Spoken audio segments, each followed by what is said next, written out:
Hôm nay tem của mình đi bắt ong tố nha. Đấy, nó đang lại rơm thấy chưa? Đây. Còn một người là đi trước rồi, đi kéo con ô nha. Hôm nay mình đang lại rút chia nha, mình đang cắt nha. Rút gãi nha. Cô tô tin nè. Tô vào găng tay đó. Mình đang chế đây này, chế dơi, cột cái rơm kia. Hết nhãn luôn. Lù luôn thôi. Bọn ke.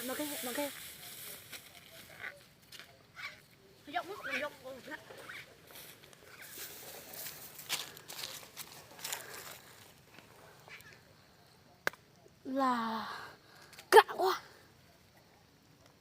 Tặng còn biết lại thổ gạ.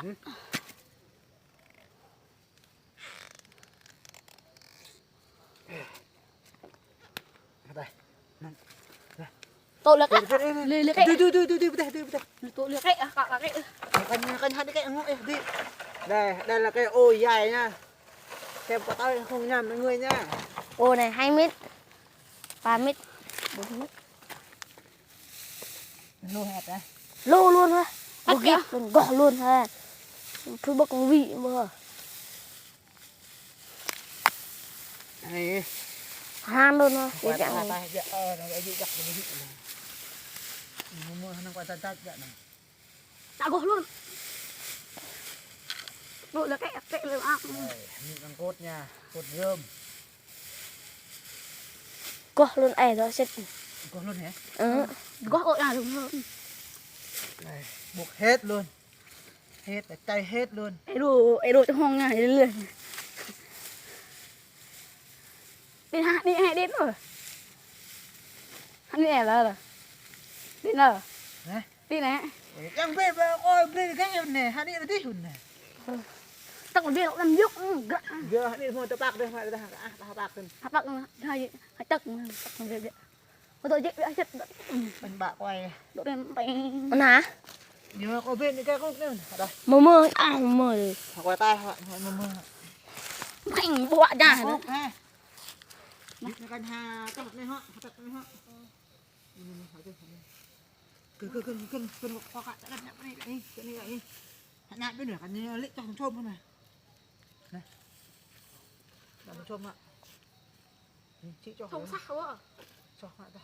Quay. Cái ôm được không đâu. Đi luôn. Làm nó tội này.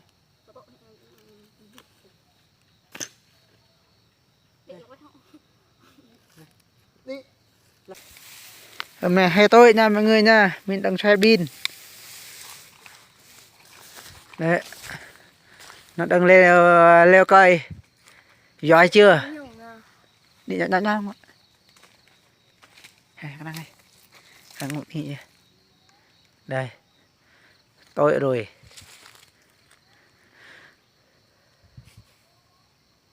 Đây có đục nó tệ đây. Xem con nó đang rệt nhà, tao sắp thể con chim rồi nha. Nó mặc con gì à?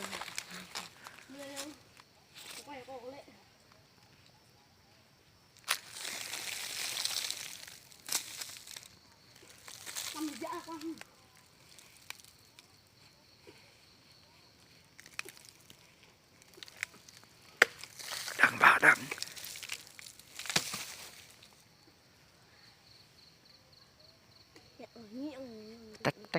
Tách phui. Cố lên, chút nữa. Cố lên nữa. Cố lên mọi người ơi. Vợ.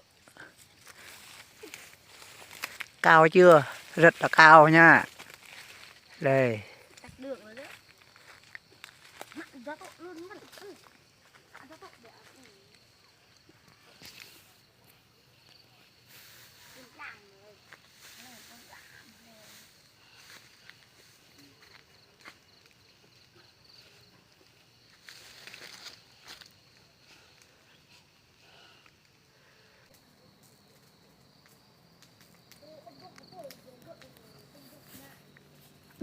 Đi bác ạ, đi bác.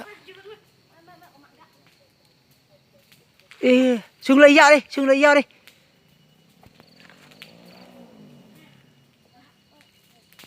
Đường mày đẹp không? Đẹp chưa? Tay của mình rất là giỏi mà.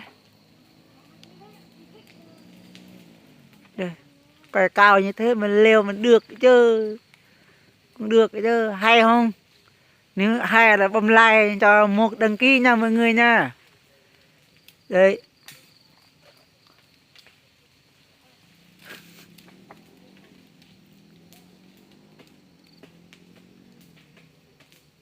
Đường đi lên.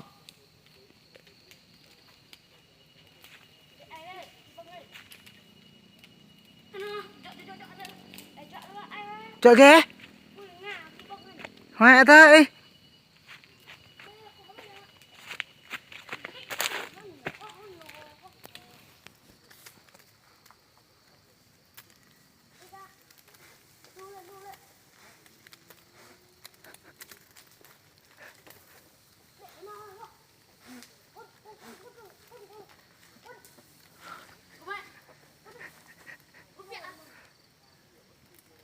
Đủ mà dòng pháo hoa luôn mà.